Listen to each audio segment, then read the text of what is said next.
Today, we've got a wild story that might change how you think about life, death, and what might be waiting for us. Meet Preston Ashford, who's about to share his experience of almost dying, where he got an unbelievable message. Aliens are already here with us, and in September 2024, there's going to be a worldwide event. Get ready for a tale full of surprises from beyond. Before we jump in, make sure to hit that like button, subscribe to the channel, and turn on the notifications so you don't miss out on anything. Let's go. Hi there, I'm Preston Ashford. I'm a 42-year-old freelance writer, happily married, and a dad to a girl named Nora. I live in a cozy little town in the Midwest, where life was pretty normal, or at least it was until that night in 2008 that flipped everything upside down.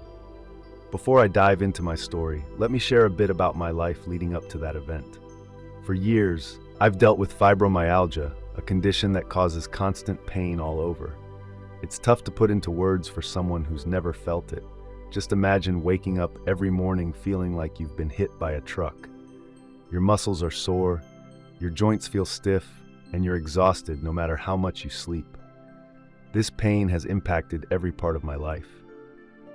Being a freelance writer worked in my favor since I could work from home, which was a blessing. But there were days when I could hardly focus on the screen. And sleep, that turned into a nightly struggle. I'd spend hours rolling around in bed trying to find a spot that didn't hurt as much. My wife Grace has always been my support, trying to understand even when I couldn't find the words to explain how I felt. Our daughter Nora, who was 7 at the time, was my shining light. Just seeing her smile gave me the motivation to push through even on my toughest days.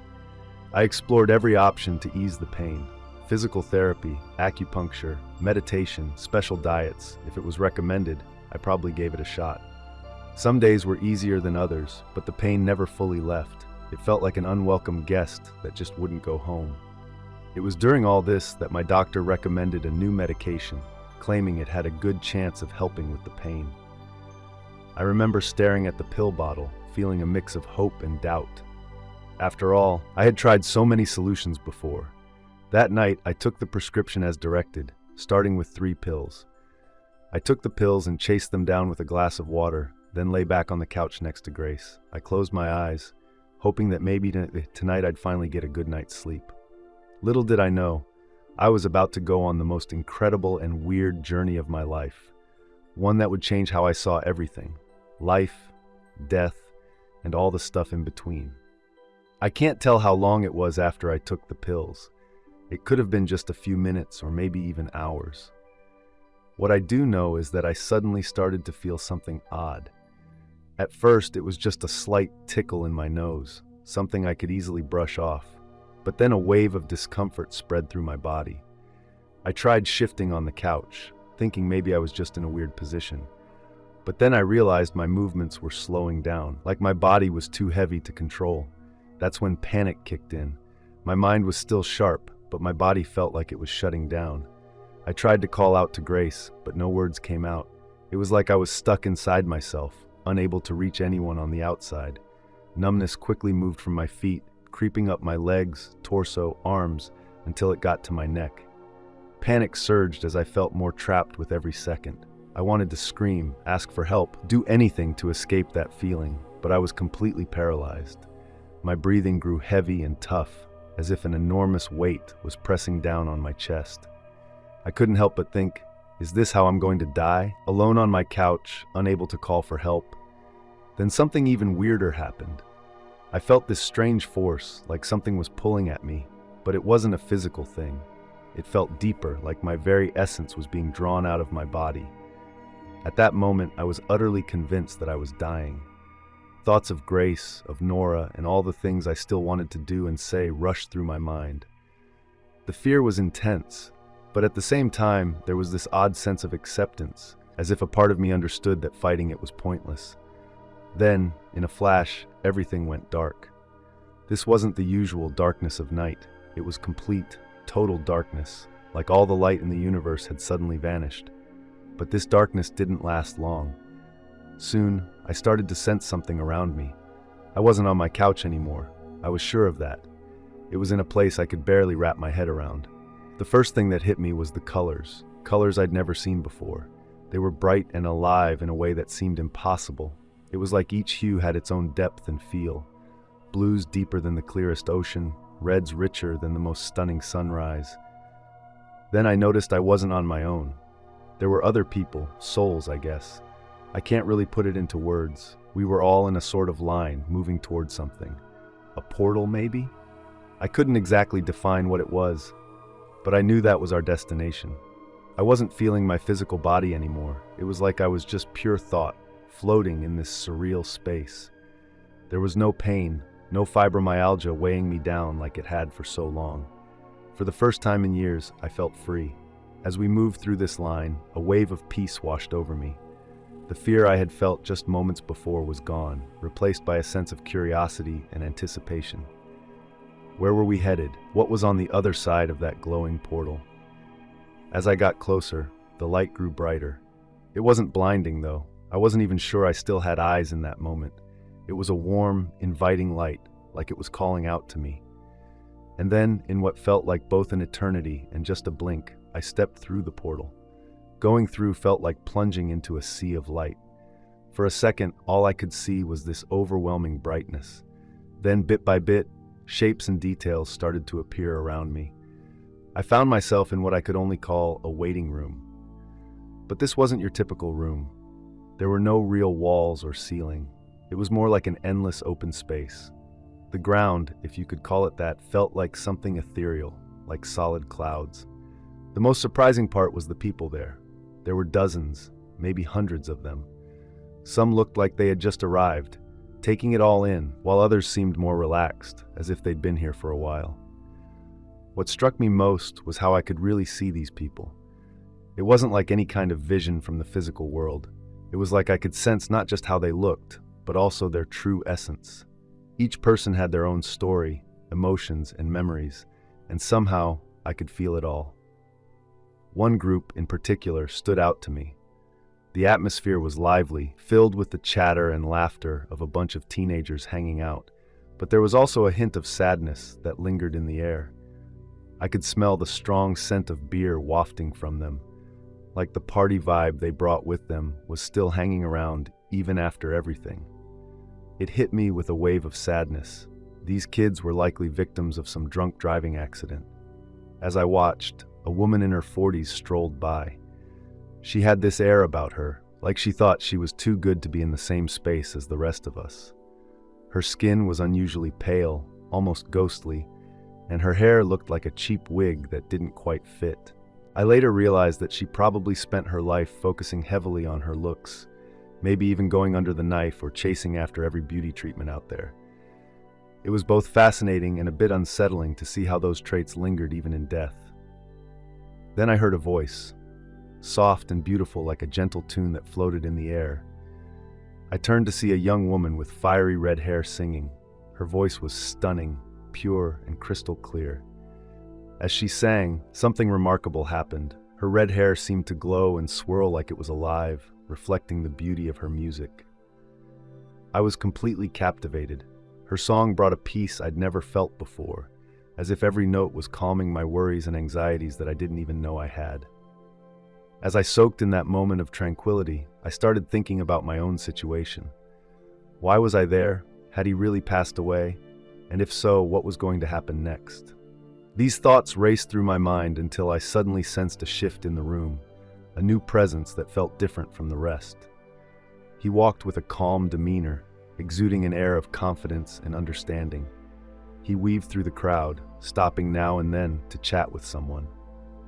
When our eyes locked, I felt an immediate connection, as if he could see right through me and understand all my fears without me needing to say a word. He approached me, wearing a gentle smile. "Hey there, Preston," he said, his voice warm and reassuring. "I'm Ethan Cruz. Welcome. I can imagine you have a lot of questions."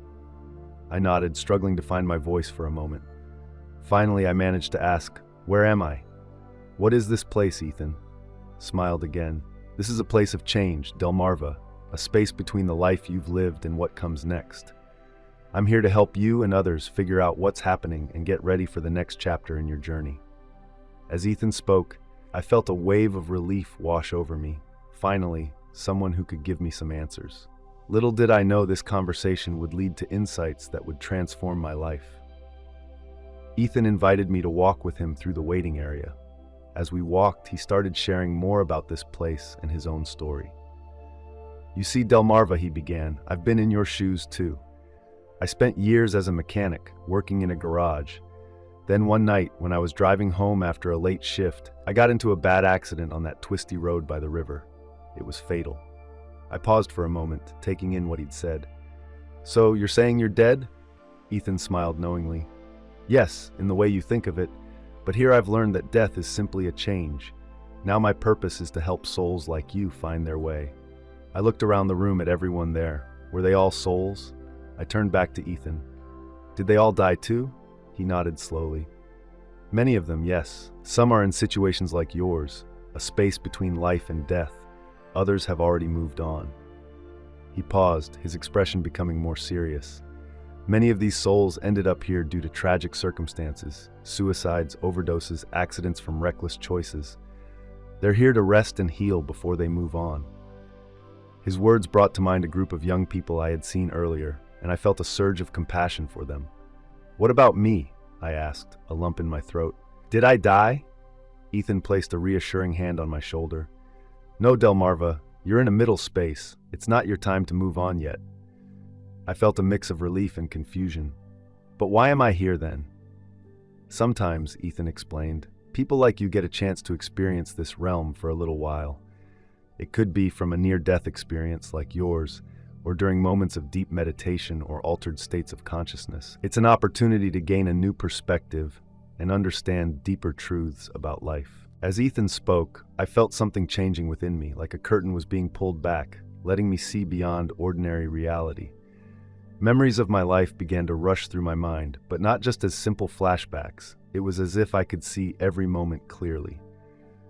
The moment I was floating there, I suddenly started piecing together all the connections in my life like never before. I replayed my happiest moments, my wedding day to Grace, the day Nora was born, and all those little wins that made each day special.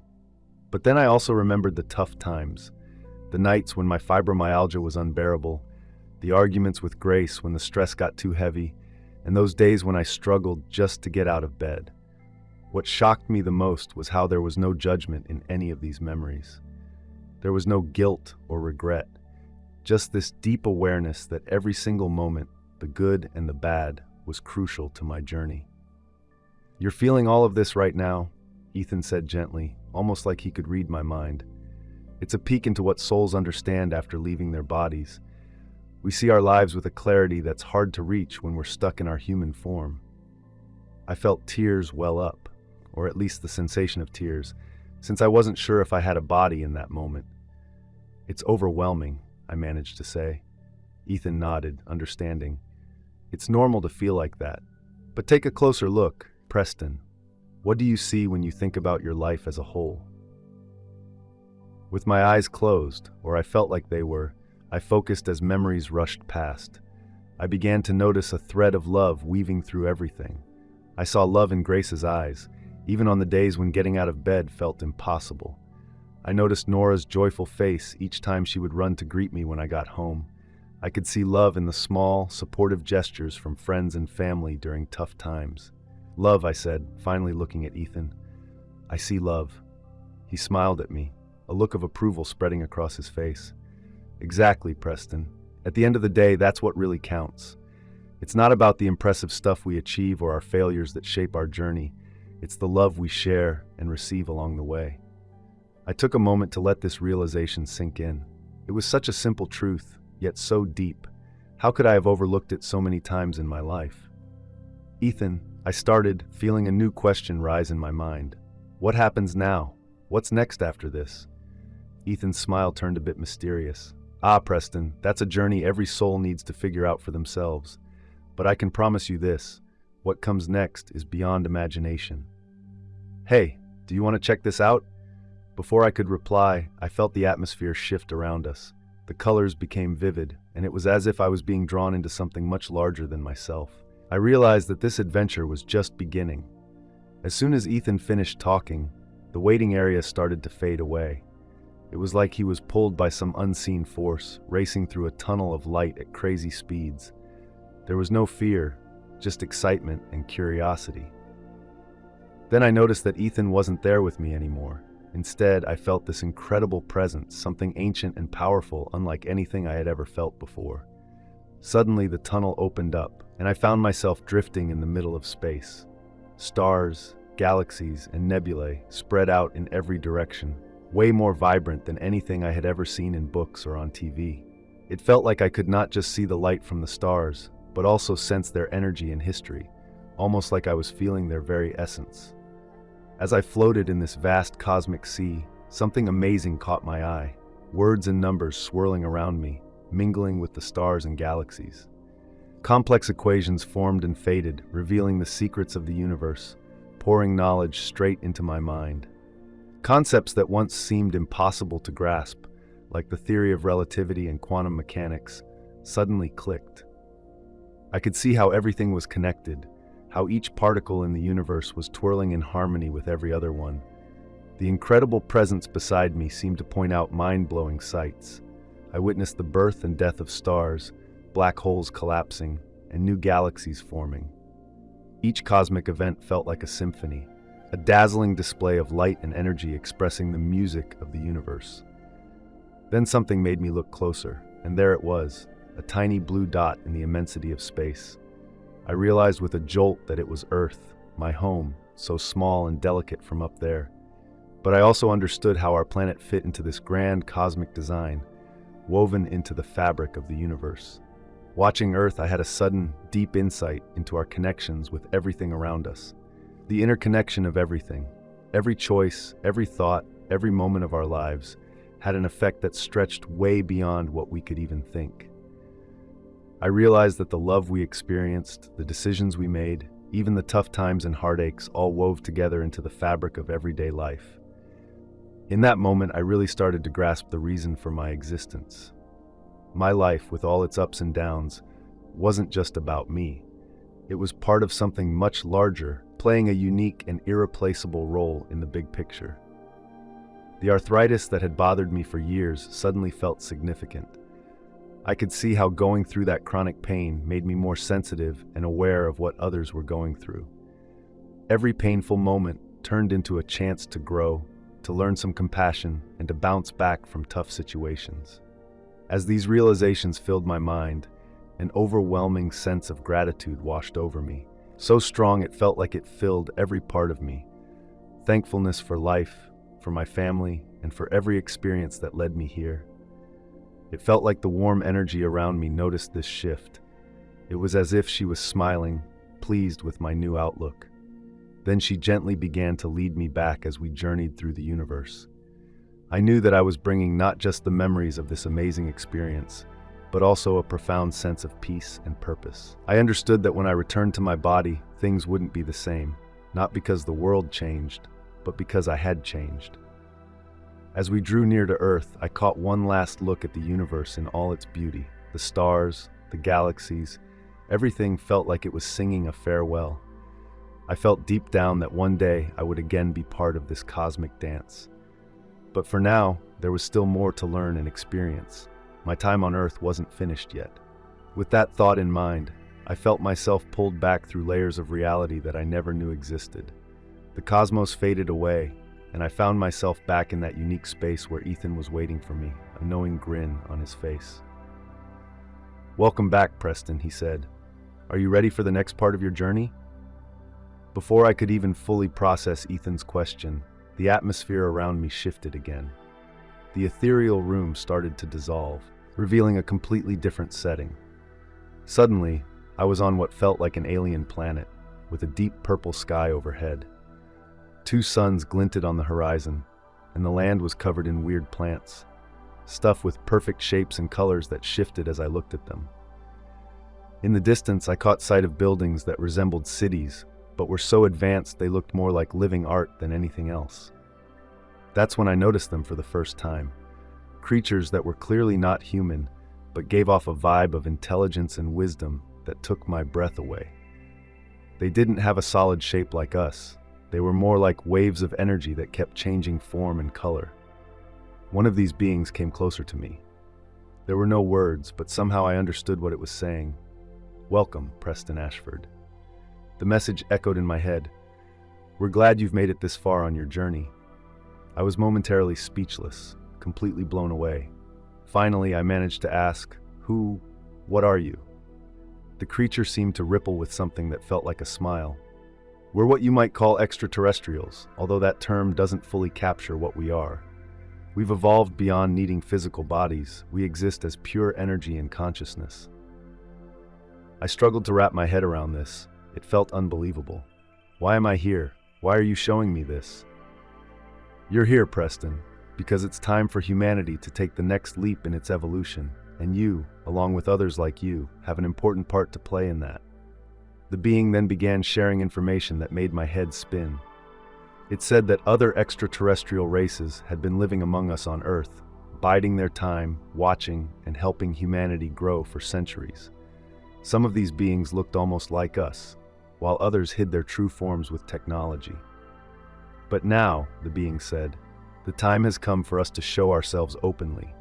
Humanity is on the edge of significant change and will need guidance to get through what's coming." That's when it mentioned a specific date, September 8th, 2024.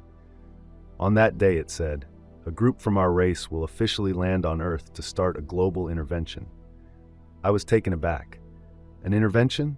What kind of intervention? The being sent out waves of calm that wrapped around me. "Don't be afraid, Preston. We didn't come here to take over or control everything. Our goal is to help people move beyond their current struggles.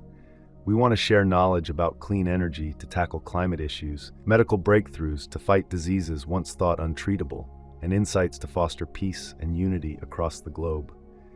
As the figure spoke, images began to form in my mind. I saw a future where the Earth was clean and thriving, where war and poverty were long gone, and humans explored the universe alongside other intelligent beings. But I also sensed the difficulties that would come with such changes. The fear and resistance from some people, the confusion, and the chaos that might emerge with the revelation of beings from other worlds. "That's why we need folks like you, Preston," the figure continued, "people who have glimpsed the bigger picture of the universe. You'll act as bridges between us and everyone else, helping to smooth out this transition." I felt the weight of that responsibility settle on my shoulders. It was an enormous task, almost overwhelming, but at the same time, I felt a strong sense that this was something I was meant to do. "How can I help?" I asked, my voice steady for the first time since I arrived. The being nodded in approval. "For now, your job is simple. Remember what you experienced and learned here. When you return, you might not recall everything right away, but the knowledge will be there, coming to you bit by bit as needed." The figure paused as if mulling over something. "And Preston, always remember you're not alone.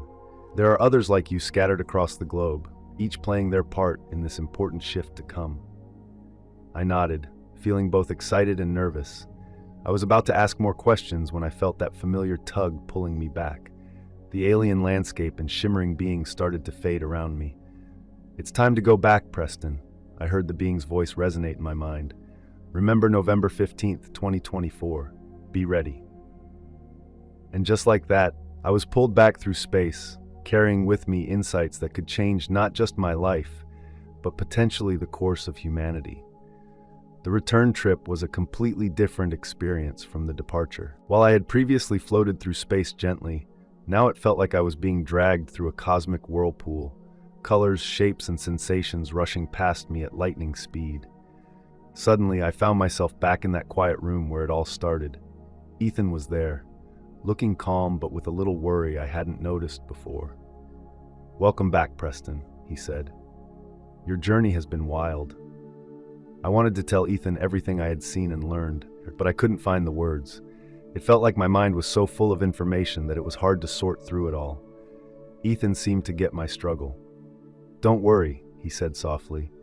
"What you've gone through is way beyond what most people understand. It'll take time to wrap your head around it." He paused, looking more serious. "Preston, it's time for you to come back. Your body needs you." That's when I first felt the urgency. My body, I had almost forgotten it was still waiting for me. How do I get back? I finally managed to ask. Ethan smiled. Wanting to return is the first step, but it won't be easy. Your body has been through a lot, and reconnecting may be uncomfortable. As Ethan spoke, I started to feel a tug, like an invisible string was pulling me back. Remember, Preston, he continued, his voice starting to fade, you're bringing back valuable knowledge. It might not all make sense right away, but it'll be there when you need it. The pull got stronger, and suddenly I felt myself being pulled through layers of reality. It was a weird feeling, like I was trying to squeeze my expanded mind back into the narrow space of my human brain. As I got closer to my body, I started to feel pain. Not the regular pain of my fibromyalgia, but something deeper, as if every cell was screaming in protest. I heard distant voices. Were they Grace and Nora?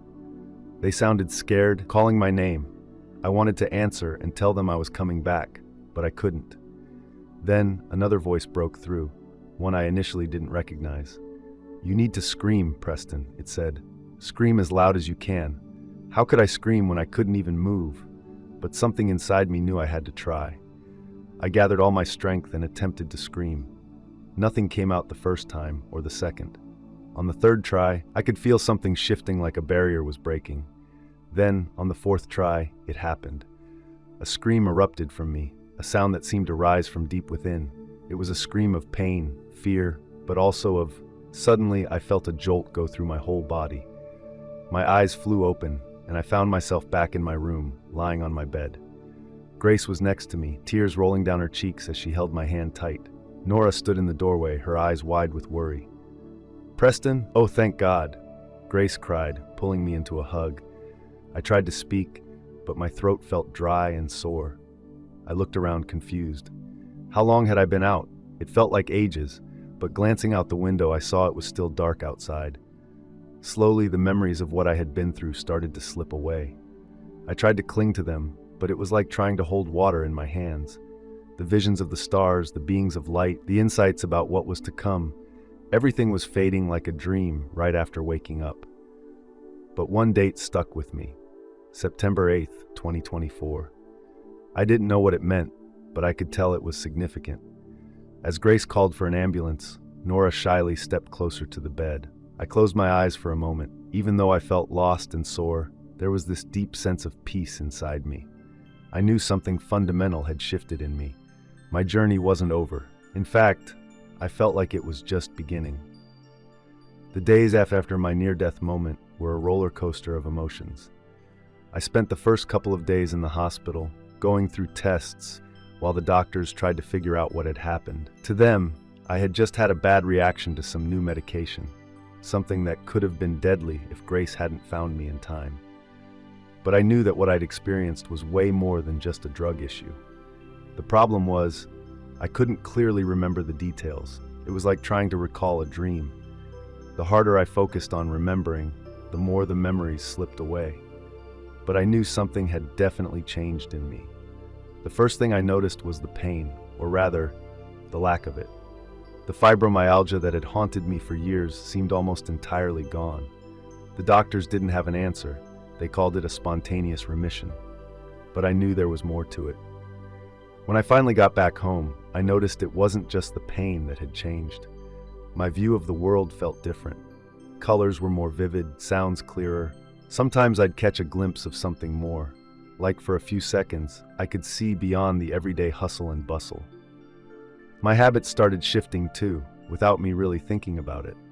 I just began to. Switching to a healthier diet, the junk food that used to fill my fridge felt totally unappealing.